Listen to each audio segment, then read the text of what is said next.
Robin's first drawing of herself is this one on the top. And we were talking about placement of faces and features. And, I was just talking a bit about how, like, we can be line heavy in our work. And that's something we all tend to be, that we're not focused more on value. So I wanted to make sure we could talk about that with this piece. So what I asked her to do, so if you look, the bottom one is the same image, but I asked her to do something different. So in the top one, she did kind of what she normally does. So it looks like she kind of outlined and placed features. She outlined the eyes and the face and the head and tried to figure out how they all fit together and place them in there. With this one, I asked her to not try to draw the features, but instead to draw the values that she saw, to draw instead the shapes of the light and dark, which is kind of like a whole section like this, right? So if you notice, her values are much more accurate and the features are much more accurately placed in this second drawing. And she didn't draw them, which sounds kind of weird or backwards, but I don't really know how else to put it into words.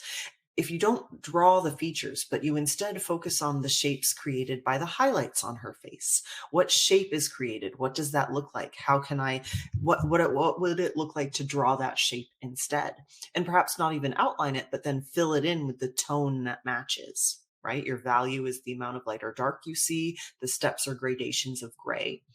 And this piece has much more likeness starting to be captured. And again, the arrangement of the features is much more accurate. Something I will also note, this image is lovely and you can see real joy in her photo reference, but she also chose a really hard image because it's 3/4 perspective. So it's something I kind of talk about inside the program. But if you have 3/4 perspective, you see a lot of one side of the face and only a little bit of the other. So the symmetry doesn't quite work the same way. You're not going to see as much of both eyes. They're going to be shaped a little differently. This one kind of stops. My pen is too big. Let me shrink the size of it. Her eye kind of starts right in here in the face, right? So that means in these, it would stop here and it would stop here. Okay. So she's made her eye a little long because she's trying to match the fact that eyes are kind of the same size in our head, but in the angle of this photo, they are not. So 3/4 perspective is the hardest one to do. So depending on your confidence level with portraiture, and your willingness to be uncomfortable, which is part of learning. It's important actually to understand and recognize learning is an uncomfortable thing. But we got to find that sweet spot of how much uncomfortable is right for us to be in, because you don't want to be so uncomfortable that you're frustrated and you want to give up.